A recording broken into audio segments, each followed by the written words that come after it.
Certaines choses m'agacent quand on parle de la fin de l'Empire romain. Tu sais, aucune autre époque de l'histoire romaine n'est aussi grossièrement simplifiée ou mal représentée que la fin de l'Empire romain. Par exemple, lorsque les historiens disent que la chute de l'Empire romain d'Occident était inévitable, ou que l'Empire romain d'Orient a survécu parce qu'il était plus fort que l'Ouest, ou un autre favori, quand ils oublient que Rome est redevenue la capitale de l'Empire romain d'Occident après 450 après Jésus-Christ, ou lorsqu'ils oublient que les Romains de l'Est étaient de vrais Romains, mais les appellent plutôt Byzantins. Ou bien sûr, mon préféré absolu, lorsqu'ils présentent l'empereur Julien comme le dernier empereur païen de l'Empire romain, un véritable classique de la simplification excessive. Oui, l'empereur Julien était le dernier empereur ouvertement païen, mais le paganisme était loin d'être mort après Julien, et encore, il y a eu de nombreuses tentatives pour raviver l'ancienne religion de l'Empire romain. Le fait est que le dernier empereur païen de l'Empire romain a régné jusqu'aux années 480 dans l'Empire romain d'Orient. C'est là qu'Ilus a rassemblé le soutien de nombreux païens pour renverser l'empereur Zénon. Alors, était-ce vraiment un soulèvement païen, un dernier effort pour restaurer le paganisme?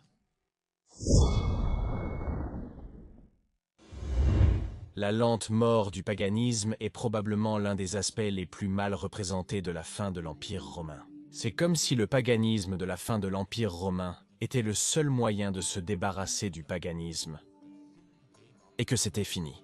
Ils ont réalisé que le christianisme était en train de gagner, et ils ont donc lentement et paisiblement rejoint le christianisme en nombre toujours plus grand. Nous, les mordus de Rome, savons cependant bien sûr que rien ne pourrait être plus éloigné de la vérité. La victoire du christianisme a été contestée longtemps après que Constantin a favorisé ce dernier au IIIe siècle après Jésus-Christ. Le paganisme de l'Empire romain tardif était la seule voie pour restaurer le paganisme, avec plusieurs tentatives pour rétablir les anciens cultes païens. Même en 400 après Jésus-Christ, on estime qu'environ les 2/3 de la population de l'Empire romain d'Occident étaient encore païens.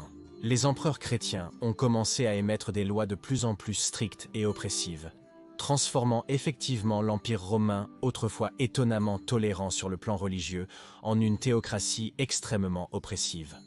De lourdes peines ont été introduites pour le culte païen, les anciens temples ont été fermés, souvent pillés, parfois même endommagés et dévastés, et il n'était plus permis aux païens d'occuper des postes d'État, et ils étaient peut-être même empêchés de rejoindre l'armée, un point que j'analyserai dans une vidéo séparée. Les païens n'étaient donc certainement pas heureux de ces développements, surtout que le culte gréco-romain faisait partie intégrante de l'Empire romain depuis la fondation de Rome, en 753 avec J.C. Pendant plus de 1000 ans, l'Empire romain avait fait partie de l'Empire romain. C'était la chose la plus normale.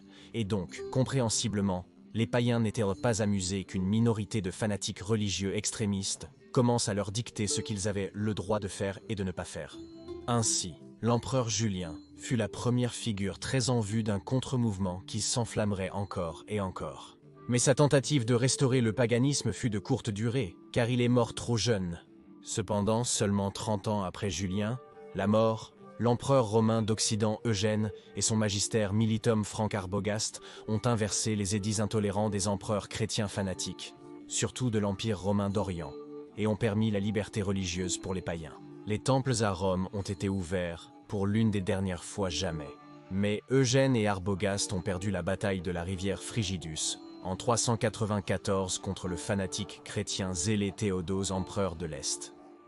Le paganisme a été de nouveau interdit. Flavius Stilicho était très tolérant sur le plan religieux et aurait pu avoir des sympathies païennes secrètes. Et donc, tant qu'il vivait, le paganisme était à nouveau autorisé à se produire dans l'Ouest. Mais après qu'il a été tué sur ordre de l'incompétent empereur occidental Honorius, l'intolérance religieuse est revenue avec une vengeance.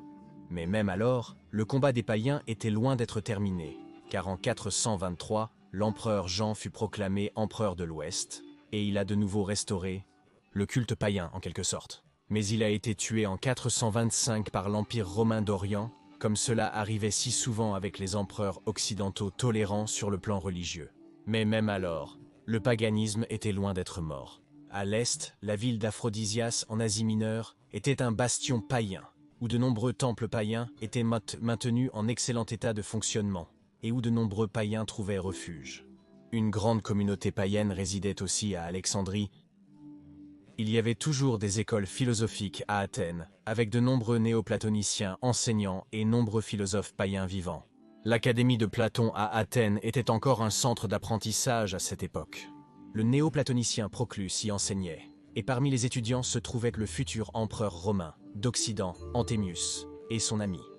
Plus tard, préfet urbain de Rome, Messius Phébus Severus, et bien sûr, le magister militum de Dalmatie Marcellin, qui était ouvertement païen jusqu'à sa mort. Comme Marcellin était païen, la Dalmatie est également restée un bastion du paganisme, au moins jusqu'à sa mort, mais peut-être même plus tard sous son neveu Julius Nepos. Damas a même écrit au VIe siècle qu'Anthemius était un païen secret et prévoyait de rouvrir les anciens temples à Rome et de restaurer le culte païen. Si cela est vrai ou non, nous ne le savons pas. Mais cela montre que le paganisme était loin d'être mort, même à la fin du XVIe siècle. Un autre qui assistait aux enseignements de Proclus à Athènes et a peut-être fait la connaissance d'Anthemius Marcellin et Severus était un certain Pamprépius. Il est né en 440 et était un philosophe, un poète et un païen dévoué, célèbre pour son supposé capacité à prévoir l'avenir. En 476 années de la déposition de Romulus Augustus à Ravenne, Pamprépius est devenu le premier païen. Au XVIIIe siècle, le Pamprépius s'est rendu à Constantinople et a fait la connaissance d'un certain Illus qui a servi comme général sous l'empereur romain d'Orient Zénon, et c'était le début d'une amitié fascinante qui culminerait dans une rébellion contre l'empereur d'Orient lui-même.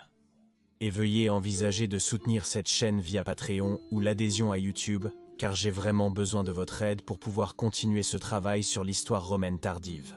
Sans votre soutien, je ne sais pas jusqu'où j'aurais pu aller. Je tiens à vous remercier sincèrement pour votre soutien à cette chaîne, car l'algorithme de YouTube n'est pas vraiment favorable à un sujet de niche comme l'histoire romaine tardive. Alternativement, soutenez cette chaîne en achetant mes produits et dérivés sur YouTube. J'ai créé une boutique de produits dérivés avec des articles romains tardifs cool, drôles ou étranges que vous pouvez acheter directement ici via YouTube dans la description de la vidéo. Merci beaucoup. Alors, revenons à Illus et Pamprépius. Pamprépius était peu apprécié à Constantinople. Il était connu comme le grand Pamprépius du passé parce qu'il était ouvertement païen dans la ville peut-être la plus chrétienne du monde, ce qui à mon avis montrait que ce gars avait un ego démesuré et ne craignait pas les répercussions chrétiennes.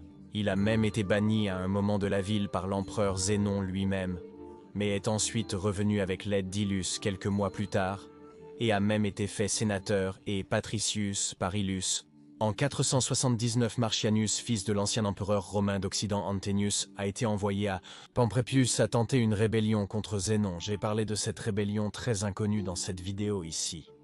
Pamprépius a encouragé Illus à se battre contre Marcianus, et a même prédit la victoire d'Illus avec ses supposés pouvoirs de prévoyance. Et en effet, Illus a arrêté Marcianus et ainsi le règne de Zénon a été sauvé. À partir de ce moment, le lien entre Illus et Pamprépius s'est encore renforcé, et Illus consultait très souvent Pamprépius. Nous pouvons déjà voir ici qu'Illus devait être assez ouvert aux pratiques païennes.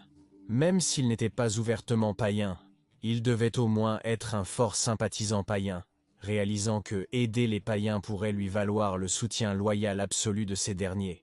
Encore étonnamment, grande communauté païenne. En 481 ou 482 apparemment, Illus et Pamprépius ont réussi à faire la paix avec Pamprépius et ont commencé à élaborer un plan pour renverser l'empereur Zénon. À cette fin, Pamprépius a été chargé de se rendre à Alexandrie et d'obtenir le soutien de la grande communauté païenne là-bas. Mais apparemment, il n'a pas réussi. Au même moment ou à une époque similaire, Illus était de nouveau à Constantinople et a survécu à 2 tentatives d'assassinat par Zénos, épouse Ariane et sa mère Verina. La capitale était vraiment devenue dangereuse pour lui, car il était aimé par la femme et la belle-mère de Zénos. On dit même que Zéno avait banni Verina à la forteresse de Papurius en Isaurie en guise de punition.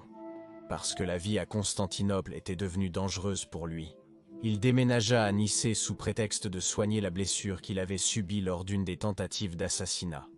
En 484 alors, il a été élevé au rang de Magister Militum per Orientem général suprême des forces de l'Est. Et si vous êtes un passionné de Rome comme moi, et il y a de fortes chances que vous pensez que vous le soyez si vous regardez cette vidéo, alors vous pourriez être intéressé par les incroyables bagues et autres accessoires romains que la boutique SPQR est en train de créer. Il fabrique des bagues de légionnaires, des bagues à thèmes divers, des répliques de pièces, statues, pendentifs, attributs et terre cuite. Et le plus incroyable, c'est qu'il fabrique chaque pièce à la main.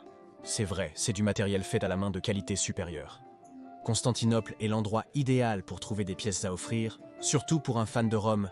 J'ai mis le lien vers leur boutique dans la description de la vidéo et dans le commentaire épinglé. Et avec ce lien, vous pouvez obtenir une remise de 10% sur chaque achat si vous tapez le code de remise Majorianus. Alors allez vérifier leur assortiment, c'est vraiment incroyable. Alors retour à Ilus. Évidemment, on peut imaginer ce qui s'est produit suite à sa promotion au rang de Magister Militum. Il s'est rebellé contre l'empereur. Ces jeux de pouvoir sont assez fascinants, car on nous dit souvent à quel point l'Empire romain d'Orient était stable, mais comme nous pouvons le voir, c'est loin d'être vrai. Il y avait des rébellions tout le temps. En gros, il y a eu 3 usurpations sous Zénon. Une de Basiliscus, où Basiliscus a même réussi à devenir empereur pendant une année entière. Puis la révolte de Marcien, fils d'Antémius, et ensuite Ilus. C'est loin du mythe de l'Empire romain oriental stable. Mais alors que de telles choses étaient mortelles à l'ouest, avec des invasions barbares partout, l'Est, avec ses provinces géographiquement beaucoup plus sûres et beaucoup plus riches, pouvait survivre à de telles rébellions chaotiques. Dans tous les cas, Ilus a promptement déclaré Marcien empereur. Oui, le même Marcien, fils d'Antémius, qu'il avait aidé à vaincre en 479. Mais ensuite, Ilus a changé d'avis et a choisi quelqu'un appelé Léonce comme empereur, en tant que nouvel contre-empereur à Zénon, tandis que Marcien a été envoyé en Italie afin de demander à Odoacre de l'aide contre Zénon. L'intrigue est tellement folle qu'elle pourrait être une fanfiction délirante, mais c'est apparemment vraiment ce qui s'est passé. Bien sûr, Marcien n'était que semi-motivé pour aider Ilus qui avait détruit ses plans en 479, et il est donc allé à Rome où il a rencontré ses frères, et a probablement mené une vie assez heureuse, sans jamais revenir sur la scène politique. Malgré le manque de soutien de l'Ouest, Ilus a réussi à remporter une victoire importante sur une armée que Zénon avait envoyée. Une bataille a eu lieu près d'Antioche, d'où Ilus est sorti victorieux. Fascinant. Il semble qu'Ilus ait libéré Vérène, oui, la même Vérène qui avait tenté de le tuer, et l'a forcé à couronner Léontius empereur, et à convaincre les officiers impériaux, à Antioche et en Égypte, de rejoindre la rébellion d'Ilus. Après qu'elle a fait cela, il l'a renvoyée à la forteresse de Papurius. Il semble qu'il ne lui avait pas pardonné pour la tentative d'assassinat. La communauté païenne d'Aphrodisia, le bastion païen, a rejoint avec plaisir Ilus dans sa révolte, car ils avaient entendu des histoires sur comment Ilus avait un ami païen et devint nommé Pamprépius, et que Ilus était favorable à la cause païenne. Donc en 484, tout semblait comme si tout allait bien, et que le paganisme ferait un grand retour grâce à Ilus et Pamprépius. Cependant, nous devons être prudents ici, car nous ne pouvons pas prouver qu'Ilus était vraiment un païen. Il se pourrait aussi qu'il ait simplement voulu déposer Zénon, et qu'il ait vu la cause païenne comme un outil qu'il pouvait exploiter pour atteindre ses ambitions. Mais il était certainement un modéré religieux, à une époque de grande intolérance et de répression du paganisme, et cela est en effet tout à fait remarquable. Cependant, en 485, Zénon envoya une nouvelle armée contre Ilus. Et cette fois, Ilus et Léonce perdirent. Et ils se fortifièrent avec les restes de leur armée dans le fort de Papurius, tout en étant assiégés par l'armée de Zénon. Pamprépius et le frère d'Ilus Trocondus étaient également parmi les assiégés. Selon certains historiens, Théodoric lui-même, oui, le roi ostrogoth, faisait partie de l'armée de Zénon. Trocondus a tenté de s'échapper et de revenir avec une force de secours, mais il a été capturé et tué par les assiégeants. Ilus et Léonce ignoraient son sort. Mais leur morale restait élevée grâce aux assurances de Pamprépius sur le retour imminent de Trocondus et son triomphe ultime. Telle était la croyance d'Ilus en la capacité de Pamprépius à prévoir l'avenir. Leur détermination inébranlable a duré plus de 3 ans dans la forteresse. Cependant, au cours de la 4e année, la vérité sur la disparition de Trocondus a été révélée. Cette révélation a allumé une fureur ardente en Ilus, qui se sentait trahi par l'apparente tromperie de Pamprépius. Consumé par la colère, Ilus a exécuté Pamprépius, et cela montre qu'à cette époque, l'amitié avec des personnes comme Ilus ne comptait pas beaucoup. Pamprépius aurait pu être innocent et aurait vraiment pu croire qu'une force de secours le ferait. Homme viendrait, mais nous ne le saurons jamais avec certitude. Par la suite, la forteresse est tombée entre les mains de l'ennemi, orchestrée par le beau-frère traître de Trocondes, envoyé de Constantinople par Zénon. Ilu et Léonce ont connu un sort funeste, car ils ont tous deux été décapités, et leurs têtes coupées ont été livrées à Zénon. Et ainsi s'est terminée cette rébellion d'Ilus en 488 après Jésus-Christ, qui est parfois citée comme la dernière véritable tentative du paganisme d'avoir une chance d'être restauré. Je doute personnellement que si Ilus avait réussi, le paganisme aurait fait un grand retour. En jugeant le caractère changeant d'Ilus, je doute qu'il aurait vécu beaucoup plus longtemps. Et très certainement un empereur anti-païen agressif aurait bientôt pris le trône de Constantinople et aurait continué avec des politiques anti-païennes. Vers 500 après Jésus-Christ, le nombre de païens, particulièrement concernant le paganisme, n'était plus suffisant. Mais néanmoins, la rébellion d'Ilus est fascinante, car nous voyons encore comment les païens étaient très vivants à cette époque. Alors la prochaine fois que vous entendez dire que Julien était la dernière tentative de renaissance païenne, vous pouvez sourire et penser à Eugène, à Jean, à Antémius, à Marcellin et à Pamprépius et Ilus.